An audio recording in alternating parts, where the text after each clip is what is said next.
जय हिंद, नमस्कार। मैं अंबर सैदी स्वागत करती हूँ आप सबका एक बार फिर से हमारे आज के कार्यक्रम में। प्रधानमंत्री मोदी विदेश यात्रा पर गए, सबसे पहले जापान और जापान के बाद चाइना एससीओ समिट के लिए। और एससीओ समिट इस बार का ऐतिहासिक है क्योंकि जिस तरह से इस एससीओ समिट के दौरान भारत और चाइना के जो रिश्ते हैं उनका पुनर्जन्म है, ये कहा जा रहा है। बड़ी बात है और काफी सक्सेसफुल ये समिट और ये दौरा भारत के लिए रहा है। प्रधानमंत्री मोदी ने आतंक के लिए जो खास तौर से पहलगाम में हुआ उसको लेकर बात रखी। और पाकिस्तान भी ऑफ कोर्स शहबाज शरीफ वहाँ पे मौजूद थे और उसको पूरी तरह से सबने एक साथ मिलकर उसको कंडेम किया। ये बहुत बड़ी सक्सेस है भारत के लिए। और जो भारत और चाइना के बीच के रिश्ते सुधर रहे हैं, इन सभी मुद्दों पर बात करेंगे। हमारे साथ मौजूद हैं गिरिधर मामरी जी, जिनको आप अक्सर हमारे शो पर सुनते रहते हैं। बहुत बहुत स्वागत है सर आपका। नमस्कार, जय हिंद। नमस्ते अमर जी, आपको, आपके दर्शकों सबको मेरा प्रणाम, नमस्कार, जय श्री राम, हर हर महादेव और जय श्री कृष्ण। जय श्री कृष्ण। सर, सबसे पहले तो आप प्रधानमंत्री मोदी की जो ये चाइना यात्रा है, इसको आप कैसे देख रहे हैं? ये ऐतिहासिक और बहुत सक्सेसफुल देखी जा रही है। आप किस तरह से देख रहे हैं?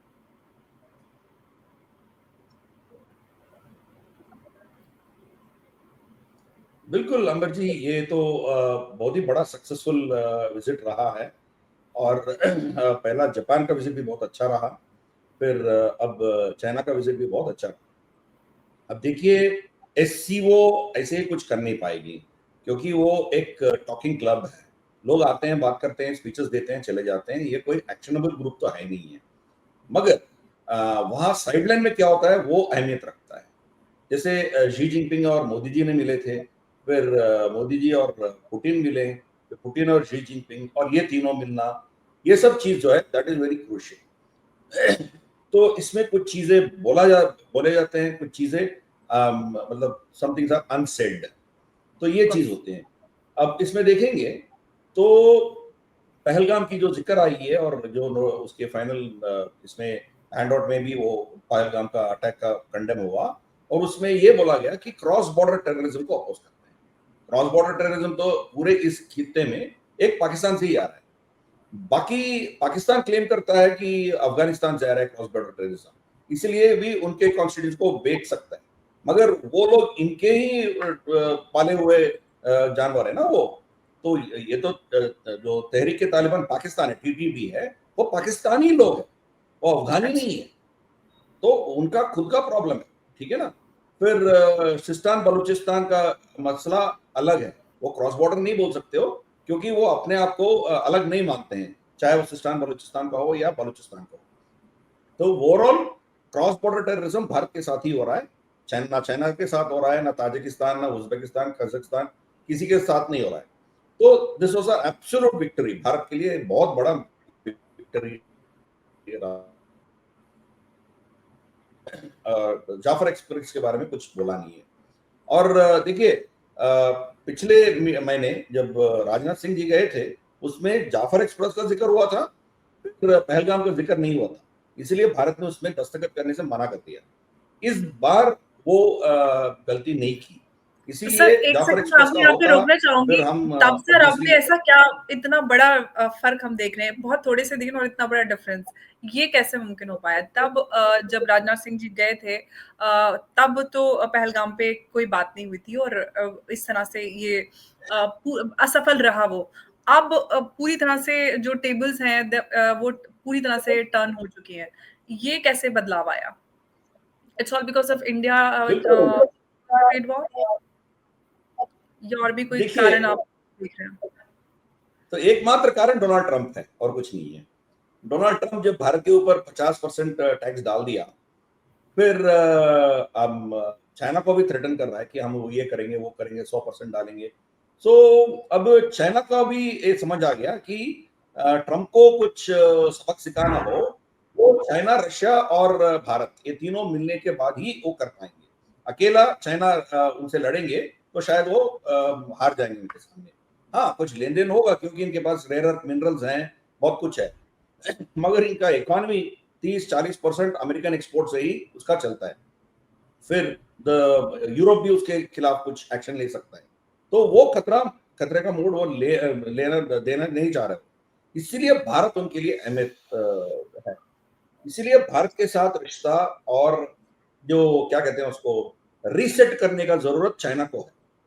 आनन फानन में वांग ही भारत आता है, फिर इतने दिन से जो बंद पड़ा था वो खोल दिया, फिर फर्टिलाइजर्स हमें बेचना शुरू किया, फिर तीसरा जो बोरिंग ड्रिलिंग मशीन्स हैं वो भी हमें बेचना शुरू कर दिया। तो इफेक्टिवली रीसेट की दिशा में जाने का कोशिश हो रहा है। तो इसीलिए अब शी जिनपिंग जो है वो थोड़ा पाकिस्तान को नजरअंदाज करके भारत के साथ जाने का कोशिश कर रहा है। एक और चीज है, पाकिस्तान भी एक गलती की है, वो जाके अमेरिका के गोद में बैठने का कोशिश किया। असीम मुनीर वहां जाके बैठा है, फिर उसका सेंट कॉम का पता नहीं कोई जो उसको हमें समझ में नहीं आता, ऐसे कुछ अवार्ड दे दिया उसको। तो ये सब चीज जो है चाइना को तकलीफ देने वाली चीज है ना। चाइना ऑलरेडी बलूचिस्तान में बैठी है, सीपीसी चला रही है, आप जाके वहां के मिनरल्स पूरा आप डोनाल्ड ट्रंप को देंगे तो चाइना छुप बैठेगी थोड़ी। तो उनको भी एक स्ट्रॉन्ग मैसेज देना था, उन दोनों के बीच में दरार पैदा हो गया। इसीलिए जब तक मोदी जी चाइना में है तब तक शहबाज शरीफ के साथ वन ऑन वन मीटिंग हुआ नहीं है शी जिनपिंग का। जैसे मैंने कहा, there are lots of things which are unsaid, जो नहीं बोलते हैं उसका भी एक अहमियत होता है। तो इसीलिए उसको कंप्लीटली साइडलाइन कर दिया। आप विजुअल्स तो देखा है, चाहे वो शी जिनपिंग और व्लादिमीर पुतिन चलते चलते ये उसको कोशिश किया। एक्चुअली वो बहुत ही फनी विजुअल्स थे काफी। वो आगे बढ़ रहे हैं बिल्कुल और उन्होंने इग्नोर किया, फिर वापस से आके उनसे मुलाकात की। बिल्कुल, एक्चुअली आप धीरे से वो वीडियो दोबारा प्ले करके स्लो मोशन में देखेंगे, उनके जो सिक्योरिटी प्रोटोकॉल है शी जिनपिंग का, शहबाज शरीफ को बाजू उसको धकेल दिया, तो इतना बेइज्जती हुई उनकी। फिर मोदी जी और पुतिन जाते हुए वो तो दिखा है, तो उसको कंप्लीटली इग्नोर करके लोग चले गए। तो ये चीज है। तो इनको बायलैटरल मीटिंग्स भी, तो वो भी एक चीज है। चाइना उनको भी एक मैसेज दे रही है कि आप ज्यादा उछलो मत, तुम अमेरिका के खेमे में जाएगा तो we will do something else too. तो वो मैसेज है। तो ओवरऑल ये भारत का बहुत बड़ा जीत है। आप देखा होगा व्लादिमीर पुतिन से वन ऑन वन मिलने से 5-10 मिनट पहले मार्को रूबियो ट्वीट करता है कि भारत और अमेरिका का बहुत जबरदस्त रिलेशनशिप है, हम ऊंचाई में हम एब्सोल्युटली। पहुंचने वाले हैं, ये फलान सब बोल दिया वो, है ना। तो उनको भी कहीं ना कहीं लगा है ना, कांटा लगा है। तो उसमें देखिए एक section of American establishment Bharat के साथ जाना चाह रहा है। दूसरा एक बकवास की एक ग्रुप है, जैसे पीटर नवारो, वो ये ब्राह्मणिकल प्रॉफिटियरिंग करके सब बोला है, बकवास बोला है। और उस स्टेटमेंट में वो ये बोला है कि this is a Brahmanical group is getting profiteered against suffering the Indians करके बोला। मतलब क्या है, ब्राह्मण इंडियन नहीं है, ब्राह्मण हिंदू नहीं है, मतलब भारतीय नहीं है। तो ये they trying to again bring that situation. यहाँ फिर इनके पूरे इकोसिस्टम भड़क उठता है ना। फिर ब्राह्मण बाहर से आए हुए हैं, ये आर्यंस है, हम ओरिजिनल है इधर, ये सब बकवास अभी चलेगा ना। तमिलनाडु में वो चलेगा, फिर बिहार इलेक्शन में भी वो चलेगा। तो ये सब दे आर ट्राइंग टू हमारी समाज में दरार पैदा करने का कोशिश एक उनके एक सेक्शन कर रही है वो। क्योंकि अभी डोनाल्ड ट्रंप बहुत क्या कहते हैं उसको, गुस्से में है, he is very hurt. Modi ji उसको भाव नहीं दे रहा है, उनका फोन नहीं उठा रहा है, उनको नॉमिनेट नहीं कर रहा है नोबेल प्राइज के लिए, और जो भी वो दावा कर रहे हैं उसको अलग से उसको खारिज कर रहा है। तो वो गुस्सा जो है निकालने का कोशिश कर रहे हैं। अल्टीमेटली नुकसान उन्हीं को होगा। वो एक सेक्शन है। दूसरा सेक्शन, 3-4 दिन पहले 2+2 एक मीटिंग हुआ भारत में, उनके डिफेंस मिनिस्ट्री और मिनिस्ट्री ऑफ स्टेट, उनके लोग आए थे इधर। ऑफ कोर्स सेक्रेटरीज नहीं आए थे, मगर जूनियर लोग आए थे, हमारे भी जूनियर ऑफिसर, हमारी जो सेक्रेटरीज लेवल के लोग हैं वो लोग बैठ के डिस्कशन हुआ। क्योंकि उनको हमारी जरूरत है। इंडो चाइना जो इंडो चाइनीज थिएटर में अभी अमेरिका इतना उनका शक्ति नहीं है, चाइना का शक्ति दिन ब दिन बढ़ते जा रहा है। अकेला अमेरिका चाइना को यहाँ रोक नहीं सकती है। बगैर भारत का सहायता से। तो इसीलिए वो धीरे-धीरे से हमें ये पूरा थिएटर हमें सौंप रहा है। अब देखिए यमन और ओमान से लेकर लगभग पपुआ न्यू गिनी तक ठेका हमें दे दिया है। तो we are actually doing all the patrolling. सबको रक्षा हम दे रहे हैं। जब हौती अटैक्स हो रहे थे या सोमालिया पायरेट्स हो रहे थे, हमारे शिप्स थे उधर, किसी के नहीं थे।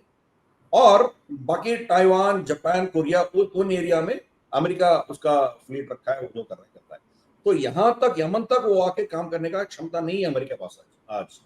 तो इसीलिए भारत उनके लिए जरूरत है। तो उनके पेंटागन और डिफेंस एस्टैब्लिशमेंट भारत के साथ अच्छा रिश्ता रखना चाहता है। तो मगर इनके जो पॉलिटिकल एस्टैब्लिशमेंट है, जो इनके व्हाइट हाउस हो या इनके बाकी कॉमर्स के डिपार्टमेंट्स हो, ये बकवास करते रहते हैं। उनमें भी ये दरार आपको दिखता है। एब्सोल्युटली तो सर। मार्को रूबियो बीच में फंस गया। वो उनको भारत से रिश्ता रखना चाहिए क्योंकि वो is complete China hawk, China का खिलाफ है। उनके लिए भारत बहुत अहमियत रखता है, मगर उनका बॉस कुछ अलग बात कर रहा है। तो ये ना उधर का बैठा है, चुप बैठा है। इसलिए वो ट्वीट किया आज। तो ये सिचुएशन अमेरिका में है, हमें कोई प्रॉब्लम नहीं है। अभी भी कह रहे हैं अमेरिका को, जिस रेट में हमें तेल मिल रहा है रशिया से, उसी रेट आप दे दो, आपसे खरीदेंगे। We are very clear, we are open about it. तो हमें सस्ता तेल मिल रहा है इसलिए खरीद रहे हैं, आप भी सस्ता करो, आपसे भी खरीदेंगे। तो हमें क्लैरिटी है। मगर डोनाल्ड ट्रंप जो है वो बहुत कंफ्यूज है। वो हमें धमका के जो उनको चाहिए वो निकालने का कोशिश किया, अटर फ्लॉप हो गया। और वो चीज यहाँ पिंजियान में एससीओ समिट में वो पूरा एक्सपोज हो गया। वो बहुत सदमे में है अभी। मोदी जी डोनाल्ड ट्रंप के साथ क्या कर रहे हैं, पूरा उनको इग्नोर कर रहे हैं। चाहे वो कनाडा हो या चाइना हो, सीधा अमेरिका के खिलाफ कुछ ना कुछ एक्शन कर रहे हैं। वो कुछ करेगा तो ये भी कुछ कर रहे हैं, वो टैरिफ डाल रहा है तो ये भी टैरिफ डाल रहे हैं। मगर भारत ने कुछ नहीं किया, हमने उसको रिटेलिएटरी टैरिफ नहीं डाला। उनको एंगेजमेंट चाहिए, वो लड़ना चाहता है डोनाल्ड ट्रंप। तो उनको ही शुड बी इंपॉर्टेंट, आपकी सोच में इंपॉर्टेंस रहना है। हम उसको कंप्लीटली इग्नोर कर दिया। उनके टैरिफ्स के चलते हुए हम कुछ नहीं किया, और हम उनके चीजों पर एडिशनल टैरिफ नहीं डाला है, कोई जंग नहीं चढ़ा है। हम अपना बिजनेस करते जा रहे हैं। जापान से मिल रहे हैं, फिर व्लादिमीर पुतिन से मिला, शी जिनपिंग से, और ये सब हम अपना बलबूते पे हम करते जा रहे हैं। तो ये उनको अजम नहीं हो रहा। It's that is the biggest success of Modi. तो किसको किस अंदाज से उसको डील करना है वो कर रहे हैं। परसों तक हमारी शत्रुता चाइना। अभी भी हमने मोदी जी का वन ऑन वन मीटिंग में उनका बयान साफ था, जब तक हमारी बॉर्डर्स शांति उसमें शांति रहता है तब तक हमारी रिश्ता चलते रहेगा। जब हमारी बॉर्डर्स सुरक्षित नहीं है, वहां शांति नहीं है, फिर चीजें गड़बड़ हो सकते हैं। तब उनके साथ रीसेट करते करते भी हमने उसको चेतावनी दिया है, आप ये नहीं कर सकते। इससे पहले ऑलरेडी राजनाथ सिंह जी, अजीत दो दे दिया उनको। फिर वांग ही जब भारत आया था उनको भी यही मैसेज दिया है। अब ज्यादा पाकिस्तान को हमारे खिलाफ इस्तेमाल करने की कोशिश करेंगे तो ये रिश्ता कहीं नहीं जाएगा। आप उसको डाउनग्रेड करेंगे तब ऑब्वियसली वी कैन टॉक। तो वही अभी एससीओ में दिख रहा है। पूरा शाहबाज शरीफ को इतना जलील करके उसको साइडलाइन करने का मतलब ही वही है। तो हमने जो मांगा है वो चाइना ने डिलीवर किया है, इसीलिए उनका डायरेक्ट फ्लाइट्स अभी शुरू कर रहे हैं हम। फिर उनके इन्वेस्टमेंट्स भी हम वेलकम करेंगे। अभी पहले पूरे इन्वेस्टमेंट्स को बंद कर दिया था। अभी तक टिकटॉक बाकी जो है वो हमने रिलीज नहीं किया, अभी भी बैंड है।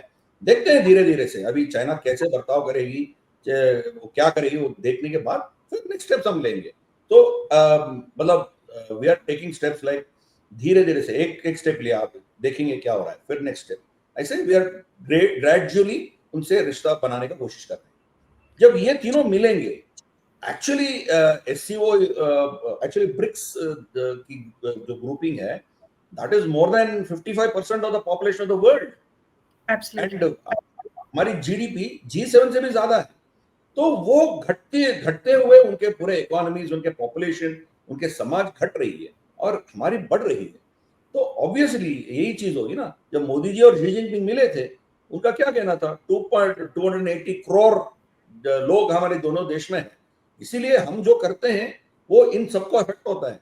हम दोनों मिलकर ये करना चाहिए। मोदी जी कहीं ये नहीं बोला कि हम फ्रेंडशिप रखेंगे, शी जिनपिंग बोला है हम फ्रेंडशिप रखेंगे, मोदी जी बोला है कि हमें we should respect each other, दोनों का सेंसिटिविटीज, दोनों का मर्यादा, दोनों की सिक्योरिटी ये ध्यान में रखते हुए हमारे रिश्ते आगे लेके जाना है। तो we are trying to be very cautious. अगर डोनाल्ड ट्रंप कुछ किया नहीं किया, फिर भी हम चाइना के साथ थोड़ा नॉर्मलाइज करने जा रहे थे, क्योंकि तब से improve the relationship. तो we are playing our game. If America वो अपना खेल खेल खेलता है तो हम भी खेल सकते हैं, उन्हीं के अंदाज में हम भी खेलेंगे। वी आर इग्नोरिंग इट, तो वो चिल्ला रहा है, पागल होते जा रहा है। Good for us, enjoy. तो सर अब वो जो प्रोपोजिशन थी प्रेसिडेंट पुतिन की, आरआईसी, वो यहाँ पर काफी स्ट्रांग होते हुए दिख रही है और लग रहा है कि वो कामयाब होकर आगे और स्ट्रांग हो रही है। और इनफैक्ट पूरे ओवरऑल ब्रिक्स की बात कर लेते हैं तो कहीं ना कहीं क्वाड जो है पूरी तरह से अ, खत्म होता नजर आ रहा है, टोटली इररेलेवेंट। इनफैक्ट अगर हम ईयू की भी बात करते हैं तो अब ये समझ सकते हैं कि एशिया का उदय तय है, और खासतौर से जो भारत चाइना के अगर रिश्ते सुधर जाते हैं तो ये एक और स्ट्रॉन्ग एक इसमें एलिमेंट ऐड हो जाता है। देखिए, हम अमेरिका को इग्नोर नहीं कर सकते। It is still the largest economy, the most powerful country. Technology के आधार पर भी देखेंगे तो इट वेरी एडवांस। उनको हम नजरअंदाज नहीं कर सकते हैं, उनसे हम दुश्मनी की मोड़ नहीं ले सकते, ये भी एक सच्चाई है। मगर क्वाड क्वाड की बात आपने की है। क्वाड देखिए, पहले भी इनके कुछ चैलेंजेस थे। अब से पहले तीन प्राइम मिनिस्टर के पहले जो प्राइम मिनिस्टर था ऑस्ट्रेलिया का, वो क्वाड से हट गया था, वो चाइना के गोद में जाकर बैठ गया था। तो फिर बाद में जब कोरोना वायरस हुआ, ये सब हुआ, धीरे धीरे से फिर ऑस्ट्रेलिया दोबारा क्वाड में आ गई। अब डोनाल्ड ट्रंप यहाँ कुछ बकवास करने का कोशिश कर रहे हैं, मगर अमेरिका जो, अब Donald Trump is not America, America is not Donald Trump. Temporary setback होगा, पर धीरे धीरे से फिर वापस अमेरिका इस गुट में आएगा। इसीलिए मोदी जी जापान से मिलके आया, और हमारे रिश्ता ऑस्ट्रेलिया से ठीक है, तो रहा अमेरिका, क्योंकि दिसंबर में क्वाड समिट भी होना है, तो we will play our game. हम किसी से ना दुश्मनी रखते हैं ना दोस्ती रखते हैं, वी विल ओनली टॉक। चीज है, अब उभरता हुआ आपका समाज जो है वो एशिया में ही दिखेगा आपको। एशियन हमारी जो स्टोरी है वही सक्सेस स्टोरी चल रहा है। तो बीच में दरार पैदा करने का कोशिश ये लोग जरूर करते हैं। पाकिस्तान एक रोग स्टेट निकला, अफगानिस्तान है, म्यांमार है, सीरिया है, ऐसे बहुत से रोग स्टेट्स यहाँ बना के रखे हैं वो लोग।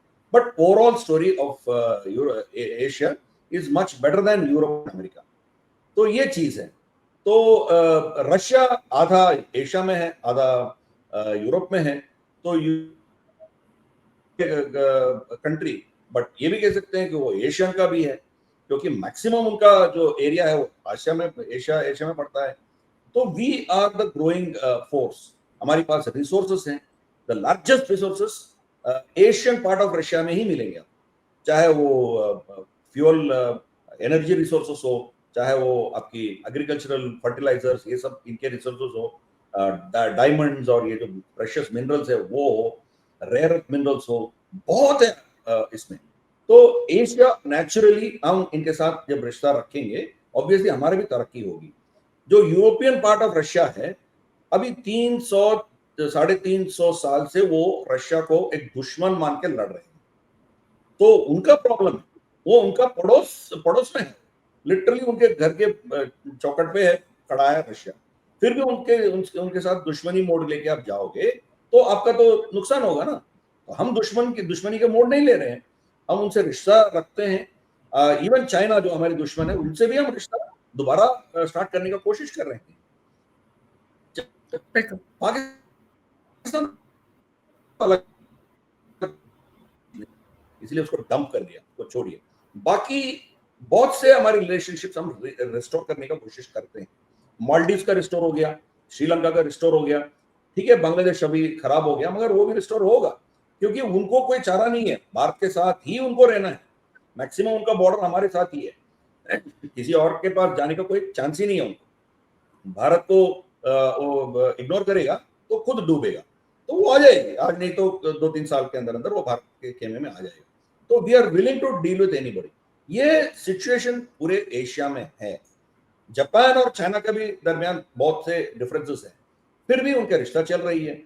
अरबों करोड़ों रुपया चाइना में इन्वेस्टेड है जापान का, तो फिर उनके उनके फैक्ट्रीज वहीं भी चल रहे हैं। तो उनके दोनों के पार्टनरशिप, अमेरिका के और जापान के जितना पार्टनरशिप है उतना चाइना के साथ भी है उनका। Same thing with Korea, Singapore, इन सब एरियाज में जाइए, लार्जेस्ट ट्रेडिंग पार्टनर उनका चाइना ही है।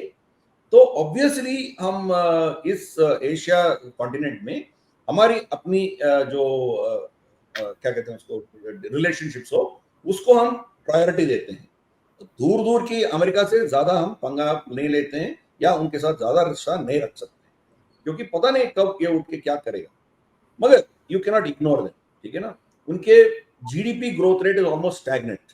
वो कुछ दिखा रहा है 2%, 3%, 4%, जो भी दिखा रहा है। इन्फ्लेशन ऐड करेंगे और डॉलर का पतन की उसमें ऐड करेंगे, लगभग कुछ डेवलपमेंट नहीं हो रहा है। तो उसको बेचने से आपको क्या फायदा मिलने वाला है? वो तो उभरने वाला पॉपुलेशन तो है ही नहीं है। तो अब जितना कंज्यूम कर रहा है उससे ज्यादा और कंज्यूम नहीं कर सकता है। आप भारत से चाइना से बंद करके भारत से लेंगे या भारत से बंद करके ब्राजील से लेंगे, ओवरऑल उनका कंजम्पशन उतना ही रहेगा, ज्यादा नहीं रहेगा। तो नुकसान उस पर लाभ होना पूरा उनका प्रॉब्लम है। Thankfully we are not, America के ऊपर इतना डिपेंडेंट नहीं है। हम इतना प्रोड्यूस करते हैं बट लोकली बहुत कंज्यूम करते हैं। हमारी ऑप्शंस है, वी विल शिफ्ट आउट। एक दो सेक्टर्स में थोड़ा हमें तकलीफ होगी, जैसे टेक्सटाइल इंडस्ट्री में होगा या डायमंड इंडस्ट्री में होगा, तो वी विल फाइंड अल्टरनेटिव्स, इससे उभरने का कोशिश करेंगे तो मैंने एक टेम्पररीली। प्रोग्राम किया था उसके लिए, जो हमारे डायमंड और कपड़ा व्यापारी हैं उन्होंने पहले ऑल्टरनेटिव निकाल लिया, यूएई और दुबई, और वहां से सब एन रूट करके, इनडायरेक्ट करके सारा काम भी शुरू हो गया है। सो ऑफ कोर्स इंडिया ने पहले ही एक वे आउट, और प्लस गवर्नमेंट भी अदर मार्केट्स एक्सप्लोर कर रही है, तो उतना ज्यादा सर असर नजर नहीं आ रहा है फिलहाल तो। लेकिन सर अगर हम पाकिस्तान की बात करते हैं, पाकिस्तान अमेरिका और चाइना के साथ तो दोनों को एक वक्त में बैलेंस नहीं कर पाएगा। तो यहाँ पर ये पूरी तरह से नजर आ रहा है कि पाकिस्तान अलग थलग पड़ेगा। और पाकिस्तान अगर ऐसा होता है तो जो बाल्कनाइजेशन ऑफ पाकिस्तान है वो बहुत दूर नजर नहीं आता, जिस तरह से बलूचिस्तान के रेयर अर्थ मिनरल्स को लेकर पाकिस्तान ने डील किया अमेरिका से, और बलूच काफी नाराज है। तो ये तो कुछ उल्टा ही ऐसा लग रहा है, पाकिस्तान की उल्टी गिनती शुरू हो गई है।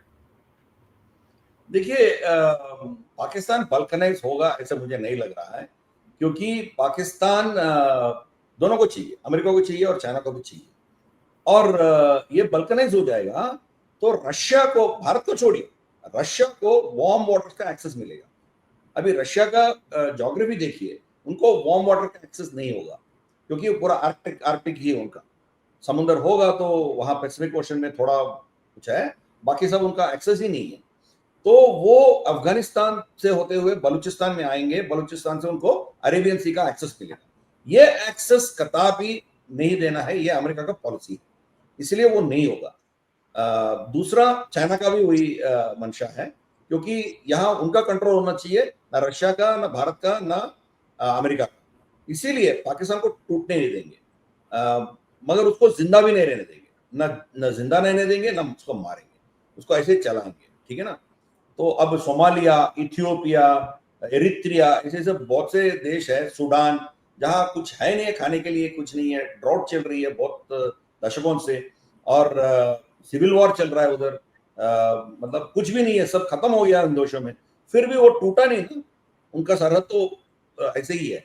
तो इसीलिए इनको अभी तोड़ेंगे नहीं। जिस दिन अमेरिका डिसाइड किया कि इसको इनसे हमारे हाथ निकल जाएगा, तो पाकिस्तान टूटेगी। मगर अमेरिका के लिए अभी इंपॉर्टेंट है, बिकॉज रशिया को रोकना है। अभी इसीलिए देखिए आप, यूक्रेन में क्यों गया है लोग, जॉर्जिया में क्यों गया, इनको कोई कहीं कहीं से भी बाहर नहीं निकलना है, इसको कंप्लीट घेर के रखना है, ये उनका सोच है। तो इसीलिए साउथ कॉकस में भी शुरू हो गया, अजरबैजान और आर्मेनिया दोनों के बीच में एग्रीमेंट, समझौता करवा दिया डोनाल्ड ट्रंप ने। तो उधर भी कैस्पियन सी भी उनको नसीब नहीं होना है, आगे से उससे नहीं जाना है। ईरान के ऊपर ये क्यों कर रहे हैं, क्योंकि ईरान की पोर्ट से वो उनको बाहर नहीं निकालना है। भारत तो already north south transit corridor रख लिया ऑलरेडी इसके साथ, रशिया के साथ। तो वो ये सब चीजें हैं उनके लिए, इसीलिए भारत को एक ऑल्टरनेट रूट दिया है, जो India, middle east Europe economic corridor जो है वो अलग से देने का कोशिश चल रहा है अमेरिका के इसमें से। बट देखिए, अब हम सबके साथ जाएंगे। पाकिस्तान यही कोशिश किया था, अमेरिका के साथ भी जाएं, फिर चाइना के साथ भी जाएं, और दोनों के हाथ में फंस गया। अब भारत जैसा इतना बड़ा देश तो है नहीं, वो दोनों को बैलेंस करना बहुत मुश्किल है उनके लिए, तो बीच में फंस गया, सैंडविच हो गया। भारत को भी अब थोड़ा नुकसान निकल रहा है ना। अभी रशिया के साथ हम इतना गया, अमेरिका हमारे खिलाफ नाराज होगी, और जो ट्रंप के टैरिफ से जो भी है, ये सब वही है कि वो हमें सिग्नल दे रहा है, आप हमारी गुट में कंपैरेटिवली हमारे साइड पे आ जाओ, नहीं आएंगे तो हम देखो हम क्या कर सकते हैं इसके लिए। तो रशिया के समर्थन में आप खड़ा नहीं हो सकते हो, ये एक मैसेज भारत को देने की कोशिश हो रही है। बट हम तो अभी $4 ट्रिलियन के इकोनॉमी है, धीरे धीरे से 5-6 ट्रिलियन पे जाएंगे 2 साल के अंदर अंदर, will be the third largest country. तो हमें झुकाने के लिए उनको बहुत मेहनत करना पड़ता है, इसीलिए अब कोशिश कर रहे हैं। अब $4 ट्रिलियन में आप उनके बात नहीं सुन रहे हो, 5-6 ट्रिलियन हो जाओगे तो फिर आपको कंट्रोल करना बहुत मुश्किल हो जाएगा उनके लिए। एक 25-30 साल पहले पूरे टॉप 5-6 इकोनॉमीज उनके ही कठपुतली थे, उनके टट्टू थे, चाहे वो यूके हो, जर्मनी हो, फ्रांस हो, जापान हो, इटली, ये सब यही थे। बीच में चाइना घुस गया, और चाइना को लाने वाला अमेरिका था। अब अमेरिका ने सोचा है कि इनको कंट्रोल करेंगे, इनको हमें फैक्ट्री बना के रखेंगे, हमारे लिए गुलामी करते रहेगा, फिर इसको कंट्रोल करें। उनके हाथ से निकल गया। अभी सडनली पीछे मुड़ के देखता है तो भारत भी उसमें घुस गया, भारत भी 4th लेवल पे आ गया, तो न चाइना को कंट्रोल कर पाया। तो एक और मुसीबत क्यों आना है भाई, कम से कम इनको अभी से कंट्रोल करना शुरू करो। अभी से इनको कंट्रोल करेंगे, बाद में जब और भी बड़ा हो जाएगा तो अब उनको कंट्रोल करना मुश्किल होगा, इसीलिए अब ये शुरू हुआ। डोनाल्ड ट्रंप जो किया वो अपना पर्सनल एगो के लिए किया, वो अलग एक चीज है। बट अमेरिका ऐसा देश और कंट्री भारत को कंट्रोल करने में बहुत साल से मेहनत कर रही है। इवन ओबामा टाइम में भी देखिए, वो इनको हमने बुलाया था इधर एज अ चीफ गेस्ट, यहाँ से उड़ान भरते ही हम भारत के एयर स्पेस क्रॉस करने से पहले स्टेटमेंट दे दिया। आज महात्मा गांधी जिंदा होता बहुत दुख होता उसको, मतलब कि यहाँ की सिचुएशन देख के, यहाँ इतना इनसिक्योरिटी है। तो जो बाइडेन के कालखंड में भी इंटॉलरेंस ये वो सब बोला है ना। तो तो सर ये मतलब जो ये हुआ है, चलता है, they want some absolutely, control you. Manipur के बट बारे में बोला जी सर, ये जो हुआ है तो फिर तो हमें इसको एक अच्छी उसमें देखना हाँ चाहिए तो कि हमारे लिए बेहतर है। जो आज से कुछ सालों बाद होता, आज वो हमारे लिए है, तो हम वक्त रहते अपने लिए तैयारियां कर सकते हैं आगे किस तरह से बढ़ना है, और जो चेंजेस है, रीसेट्स जो रिक्वायर्ड हैं इन रिलेशंस विद अदर कंट्रीज, वो हम कर सकते हैं। बिल्कुल। हम ऑल्टरनेटिव्स रखेंगे, किसी के ऊपर कंप्लीटली हम डिपेंडेंट हो जाएंगे तो वो हमें ब्लैकमेल कर सकता है। आजकल सिचुएशन ऐसा हो गया, हर देश अपना शक्ति को इस्तेमाल करके दूसरे देशों को ब्लैकमेल कर रहे हैं। हम भी वही कर रहे हैं, भारत भी वही कर रहा है। हमारे पास पूरा पानी है इंडस वाटर का, हमने रोकने का धमकी दे रहे हैं पाकिस्तान को। हर देश अपना अपना शक्ति जहां है उसको इस्तेमाल करने की कोशिश कर रहे हैं। चाइना के पास रेयर अर्थ मिनरल्स हैं, तो उसको रोक के वो धमकी दे रहा है सबको। अमेरिका, उनका इररेस्पॉन्सिबल कंजम्पशन है, और उनका पॉपुलेशन हमारी 1/5 है भारत के पॉपुलेशन में, फिर भी हमसे 10 गुना ज्यादा वो कंज्यूम करते हैं। तो उनके बेवकूफ की वजह से ये ट्रंप के टैरिफ पूरा वो इस्तेमाल कर, उसको वेपनाइज कर रहे हैं। देखो, आप मेरे बात नहीं मानोगे तो आपके ऊपर टैरिफ डालूंगा, क्योंकि आप हमें ही बेचना है, क्योंकि खाने वाला हम ही है। हम खाएंगे, हम 10 किलो चावल खाएंगे, मगर आप हमें हमें बेचने के लिए हमें आपके ऊपर टैरिफ डालेंगे। भाई नुकसान किसको हो रहा है? अमेरिका को हो रहा है, फिर भी उसको वेपनाइज कर रहा है, उसका कंजम्पशन को वेपनाइज कर रहा है। तो हर देश अपना अपना चीज को वेपनाइज कर रहा है। रशिया, उनका अभी वेपनाइज करने का क्षमता नहीं है। यूक्रेन के साथ पंगा चल रहा है, पिछले कुछ साल पहले दिए थे। अब 71 युद्ध में भी जब बांग्लादेश लिबरेट हो गया, वेस्टर्न थिएटर में रशिया में सपोर्ट करने के लिए मना कर दिया, तो इंदिरा गांधी जी को वहां सीज फायर डिक्लेयर करना पड़ा, नहीं तो हम शायद कुछ और कर सकते थे। But Russia, Soviet Union refuse to support us. तो चारा क्या था हमारे लिए? तो इजराइल ने हमें कुछ हथियार भेजा था उस समय, तो रशिया से हमारी शिपमेंट्स एम वक्त पर नहीं आया था। तो कुछ भी हो सकता है, वी कैनॉट ट्रस्ट एनीबॉडी। इसीलिए मोदी जी का 15 अगस्त रेड फोर्ट से जो स्टेटमेंट है उसको ध्यान से हमें सुनना पड़ेगा। वो सीधा सीधा लफ्जों में बोला है कि we will have our own fighter jet, ठीक है ना। तो कावेरी इंजन हो या कोई और हो, we will have our own stuff. 2.5 साल जीई ने हमें ब्लैकमेल करते बैठी है, हमें कुछ नहीं दिया। 2.5 साल तक हमें वो जी इंजन आया नहीं है। अभी आ रहा है, महीने में एक आ रहा है, अभी तक 3 आया हमारे पास बस। अब कह रहा है कि सितंबर से अभी 2 महीने में 2 आएंगे। हम उनको 113 और ऑर्डर देने जा रहे हैं, क्योंकि अभी हमारे पास कोई ऑप्शन नहीं है, उनके इसमें फंस गए हैं। हमारी तेजस की जो फ्रेम है ना, वो इंजन के आधार पर करते हैं, वो G404 के आधार पर ही उनका डिजाइनिंग हुआ है। अभी कोई और इंजन वहां बिठा नहीं सकते, कोई किसी और इंजन को डालना हो, पूरा उसका री इंजीनियरिंग करना पड़ेगा, और 4-5 साल उसी में चला जाएगा। तो ये चीज है। इसीलिए अभी तेजस वन, तेजस MK1A जो भी है, उसमें अभी 180 एयरक्राफ्ट हम ऑर्डर कर रहे हैं, तो 220 तक हम इंजन से ही लेना पड़ेगा। बट नेक्स्ट टाइम हम ऑल्टरनेट रखेंगे। सफरान ऑफर किया है कि वो भारत के साथ को डेवलप करेगा, हमारी खुद का जो कावेरी इंजन है वो आगे लेके जाएंगे। आने वाले 5 से 7 साल के अंदर अंदर हमारी खुद की इंजन रहेगी। तो मोदी जी उस एंगल से वो कह रहा है, धीरे धीरे से हम आत्मनिर्भर बनते जाएंगे, किसी के ऊपर डिपेंडेंसी नहीं रहना है। आराम से हम मतलब कोई हमें ब्लैकमेल नहीं कर पाएगा, उस सिचुएशन में हमें जाना है। एक्चुअली ये जो गूगल, माइक्रोसॉफ्ट और ये जो फेसबुक, व्हाट्सएप, इनका भी अभी ऑल्टरनेट्स निकलने वाले हैं। मोदी जी उसका भी इंडिकेशन दे दिया उसकी। तो we are going to absolutely, be. Digital sovereignty भी बहुत जरूरी है। चाइना तो उस दिशा में पहले से ही तैयारी में था और उन्होंने काम किया, लेकिन हमें भी कुछ कुछ चीजें चाइना से ऑफ कोर्स सीखने की जरूरत है। अ, देखिए देखिए ऐसा है कि ये जो ग्लोबलाइजेशन की बात है ना, वो वेस्ट ने शुरू किया जी, था। हम उन वेस्टर्नाइजेशन की ग्लोबलाइजेशन को मान के हम चले, नहीं तो हम भी कर सकते थे। ये ग्लोबलाइजेशन चाइना यहाँ पर को, कहीं ना कहीं से वो डिपेंडेंसी क्रिएट की ताकि वो हमारे ऊपर डिपेंडेंट हो जाएं, और उसका नतीजा हम देख ही रहे हैं सर, जो सामने है।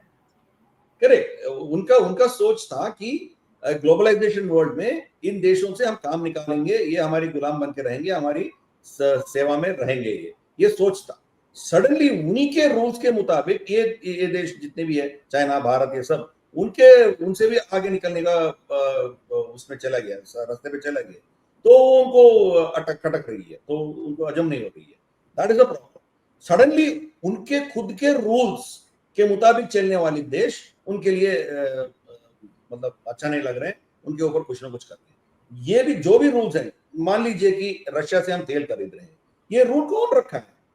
वेस्ट ने ही रखा है ना। वेस्ट क्या बोला है, आप $60 पर बैरल से ज्यादा आप नहीं खरीद सकते हो। पूरा दुनिया में 70 की चल रही है, हम रशिया रशिया से $60 कैप के ऊपर नहीं खरीद रहे हैं, बल्कि रशिया ने हमें $5 और कंसेशन दिया है। $55 में हम खरीद रहे हैं, पूरा दुनिया में $70 की चल रही है, उन्हीं के रूल के मुताबिक चल रहे हैं, फिर भी हमारे ऊपर सैंक्शंस और हमारे ऊपर टैक्सेस लग रहे हैं। तो उनके हिपोक्रेसी देखिए, जब उनकी वर्चस्व चला गया, उनकी कंट्रोल चला गया, तो फिर उन्हीं के रूल्स और उन्हीं की ग्लोबलाइजेशन को बाजू रख के प्रोटेक्शनिस्ट में चला। चाइना पहले से ही वो ओपन किया, थोड़ा किया, it had its own game. Bharat we were very open, मतलब बहुत यूरोप, अमेरिका और चाइना, रशिया, सबके साथ हम एक इंटीग्रेटेड दुनिया में जाने का कोशिश किया हमने।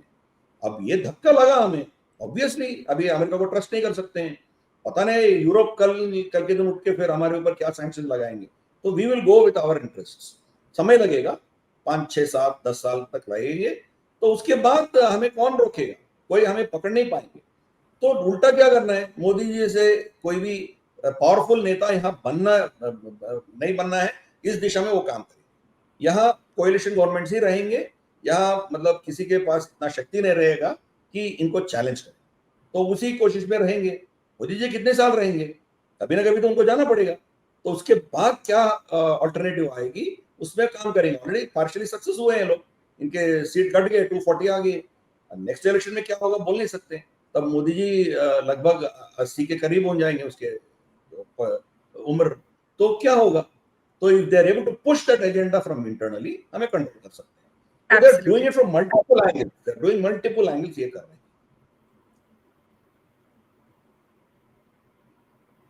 जी, बिल्कुल। लेकिन सर हमें भी एक काउंटर नैरेटिव जो ये भारत को तोड़ने के लिए एक किया जा रहा है, उसका काउंटर नैरेटिव हमें भी बनाने की ज़रूरत है, ताकि हम अपने लोगों को अवेयर कर पाएँ कि जो भारत विरोधी ताकतें हैं, वो क्या कुछ कर रही हैं और उसका असर किस तरह से देश पर और देश की तरक्की पर पड़ता है। मुझे लगता है कि भारत में जितनी एक्सेस टू इन्फॉर्मेशन है, लोग जितने अवेयर हैं पॉलिटिक्स और इस सारी चीज़ों को लेके, उतने मुझे लगता है अमेरिका में लोग इतना ज़्यादा जानकारी या उतना इंटरेस्ट रखते नहीं है। तो ये बहुत बड़ा डिफरेंस भारत में है, और अगर हम एक काउंटर नैरेटिव बिल्ड करें तो उसका असर ज़रूर नज़र आएगा। और क्योंकि देश हमारा काफ़ी जो है वो उस तरह का नेचर है, उस तरह का विचार है कि हम अपने देश के लिए पैर खड़ा होते हैं। तो ज़रूरी है कि हम सब जो ये भारत विरोधी नैरेटिव है उसको काउंटर करें और देश की जो तरक्की है उसको इसी तरह से आगे बढ़ाते रहने में अपना योगदान करें।